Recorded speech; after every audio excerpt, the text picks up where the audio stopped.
If you enjoy Toyota car videos, we have plenty on our channel. Give it a peek.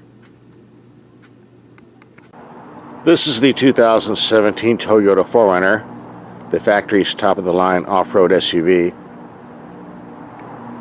Yes, I know it's a little dirty. Got a bunch of dust on it by going out in the desert and trying it out the other day, in which case I was very impressed. I'm not going to wash it because we're going out again tomorrow, because we're having way too much fun with this vehicle to have it sitting. We do non-biased videos here, so I'm going to be honest enough to tell you that a lot of automotive journalists seem to think that this vehicle is an outdated dinosaur. And in some ways they're correct, so I'm going to do devil's advocate and explain the bad side and the good side. Okay, let's take number one. Most SUVs today are based on car-type platforms. They're called crossovers. This saves a lot of weight over the old-fashioned SUVs, which had heavy-duty frames like pickup trucks. Body-on-frame type. The 4Runner is the old-fashioned body-on-frame, so it is rather heavy. Around 5,000 pounds is tested here. You get underneath, you can see this heavy-duty frame right here.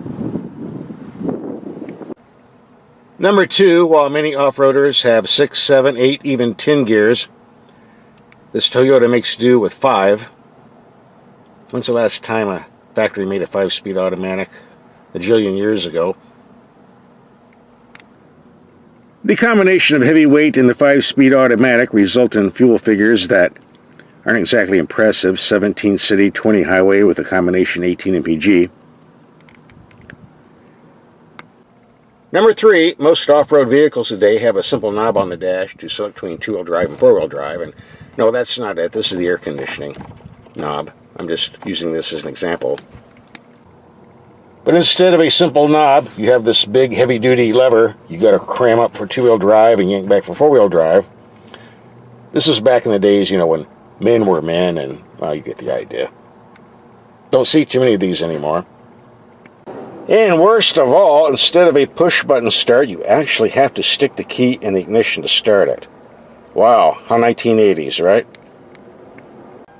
And it's down there somewhere where it's not easy to see. Okay, critics, we get it. This is an old dinosaur that hasn't been updated in years, but is that a bad thing? Or it could be a good thing. First of all, yes, that frame does add to a lot of weight, but it also allows heavy-duty off-roading in the same league as Jeep Wranglers and Range Rovers. This is what you want if you're doing a lot of off-roading. As far as the 5-speed automatic, okay, it's a little dated, but it's almost indestructible, proven over many years of use. It's very rare to see one in the shop needing to be replaced. I might point out the Jeep Wranglers use a 5-speed automatic, and I don't hear anybody complaining about that.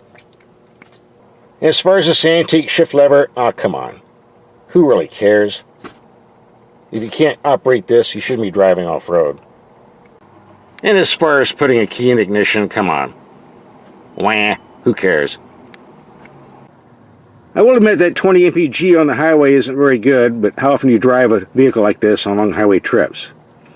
The 17 mpg city isn't too bad. It's probably a little bit better than a lot of large 4x4 pickup trucks. And by the way, the Jeep Wrangler with the V6 is 17 to 21, not much difference. Since we're looking at the window sticker, here's the price tag, 42 grand, but this one was loaded up with just about everything. The base 2-wheel drive 4Runner runs around $35,000 if you want to save some money and are not doing serious off-roading. Before we continue, as always, the first thing we do before we take it out and drive is test the headlights. So we'll do that right now. It's dark enough. Let's see how these headlights perform. Here we have the low beams on a wall 100 feet away. Not the brightest light I've ever seen, but a good spread. Lots of good height. But then again, this is a high-mounted vehicle. Let's go to the high beam. More than adequate. Here we have the high beams on a building 300 feet away with a chain link fence in between. Excellent lighting, bright lights, very widespread. Now we go to low beam, reaches out. Those looking for a luxurious interior are not going to find it here. This is strictly business, but the materials are very sturdy and the controls are very easy to use. All of the buttons and switches are large, so you won't not have a problem using heavy gloves in the wintertime. And it's pretty hard to beat the climate controls. 3 simple knobs. Doesn't get any better than that. We get an extra large glove box. We ordered the optional diaper-changing station. All you do is flick this lever, grab the handle, pulls right out, and there you go. You put the baby there, the diaper's there. Okay, I'm just kidding. This is actually a sliding cargo deck. An extra $350 on the option sheet.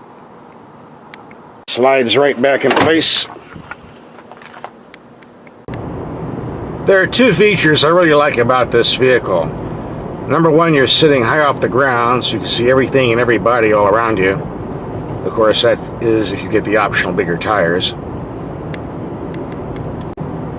And number 2, this is one of the smoothest riding SUVs I've driven. Yeah, it bounces around a bit because of the heavy-duty shocks and the tires, but the impacts do not make their way into the cabin. Very comfortable. Even more so off-road when you're hitting big rocks and bumps, but we'll be doing that a little bit later on. On the negative side, the steering has no feel or feedback. It's like driving a dump truck, but you'll get used to it over time. Since this vehicle was delivered, we put on 125 miles, about 60% city and 40% expressway. And here's our fuel economy, 18.5. We're going to reset this and take a freeway trip with the cruise control set at 75 miles per hour. I do a bit of passing too. See if we can bump this up a bit. Sunday morning after Saturday night drinking.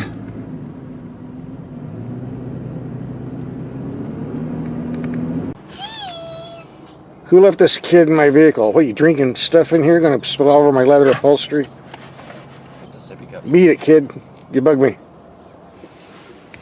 Oh, now you're gonna touch stuff. We're on the freeway cruising at 75 miles per hour. Pulling 2100 RPM.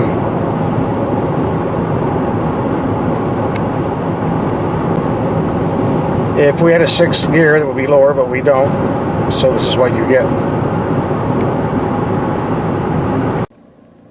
71 miles of freeway driving, 18.1 mpg. This is highway trip number 2. We're going to see if we can improve the fuel economy from last time. Stay tuned. Here's our return freeway trip, 21.4 mpg.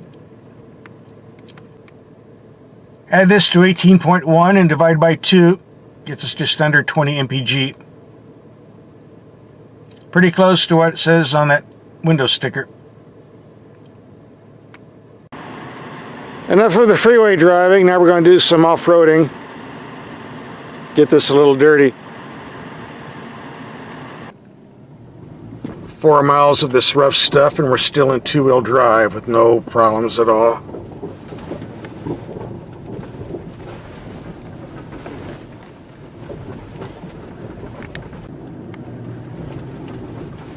And this TRD suspension is doing a great job picking up the bumps.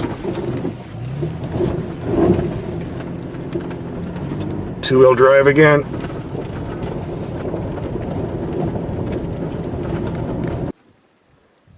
I'm really impressed with the way this TRD off-road package absorbs the bumps when you're hitting those large dips and rocks. No complaints from me. So we made it.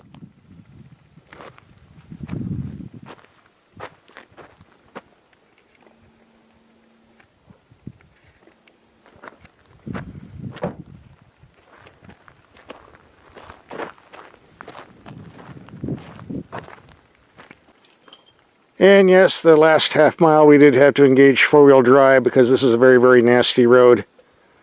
Even a lot of Jeeps have a problem coming up here if they don't have the right tires.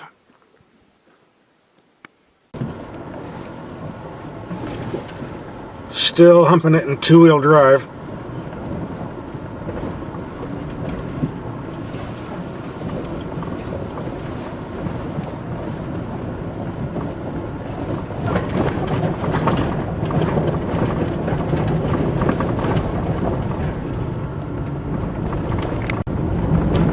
If you're driving a Jeep Wrangler on a road like this fast, you'd be knocking the fillings out of your teeth.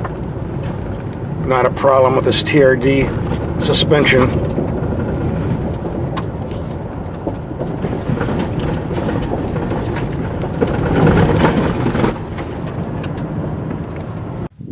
This 4Runner has a lot of disadvantages when you're driving on the street or on freeway trips. When you're going off-road like this, it's king of the road. No complaints whatsoever. Of course, keep in mind I did have the upgraded TRD suspension package and four-wheel drive, but frankly I've only used four-wheel drive for maybe 5 or 10 minutes out here. Didn't really need it unless I was climbing steep grades or going through big potholes.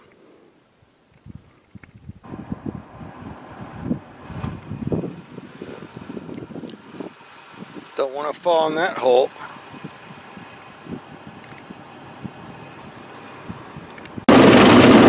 Time for our weekly bath.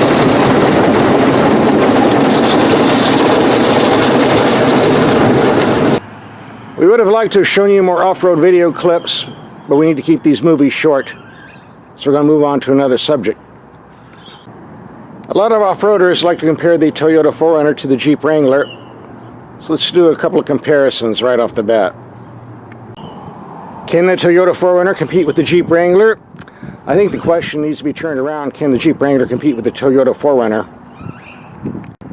Unless that Jeep has the top-end Jeep Rubicon package on it, no, it's not going to compete with this fully loaded Toyota TRD. Number two, price-wise, a lot of journalists have claimed that $42,000 is very expensive for this vehicle. I think not. A fully loaded Jeep Rubicon runs around $42,000 too, so I really don't see the price difference. Yes, there are some basic strip Jeep Wranglers starting around $27,000, but that's in a whole different category than a well-equipped off-roader like this.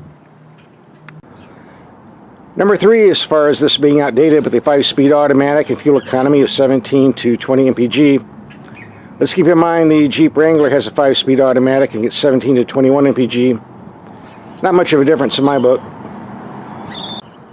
And number four, Jeep sells around 200,000 Wranglers versus 100,000 Toyota 4Runners, but Toyota doesn't discount much.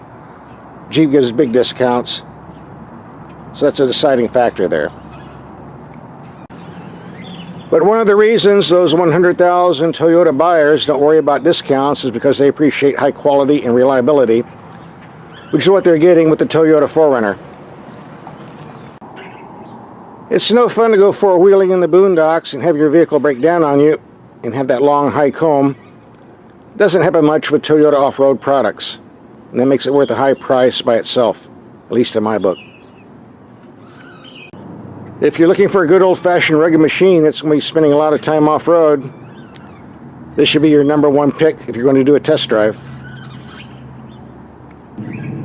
I know I'm going to get a few hate mails from Jeep Wrangler owners because I'm praising this vehicle so nice, but go ahead and let it rip. In the meantime, here's some links to other videos you might want to watch.